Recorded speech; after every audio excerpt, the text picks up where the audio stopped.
Dynamite विस्फोरण बेले अघटन बौद्ध जिला हरभंगा थाना अंतर्गत काशीसुंगा ग्राम में सच्चिदानंद महाकुड़ गुरुतर डायनामाइट विस्फोरण में सच्चिदानंद हाथ और मुंडरे लगी गभीर आघात तांको गुरुतर अवस्था प्रथमे हरभंगा पर बौद्ध अवस्था अधिक संकटपूर्ण हेबारु कटक मेडिकल को स्थानांतरित करा जायछि।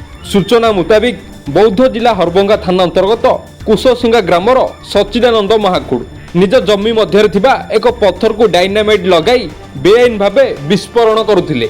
डायनामाइट विस्फोरण बेले सच्चिदानंद हाथ में फुटी जाइथिला फले तांका हाथ पापली कटि जाइथा बेले मुंडरे लागिथिला गभीर आघात। परिवार लोके तांको प्रथमे हरभंगा और पर बौद्ध मेडिकल रे भर्ती करथिले किंतु अवस्था संकटपूर्ण हेबारु तांको कटक मेडिकल को एम्बुलेंस जोगे स्थानांतरित करा जायछि। एबे अल्पके सच्चिदानंद मृत्यु मुखरु बर्ती जाइछन्ति बोली परिवार पक्षरु सूचना मिलिछि।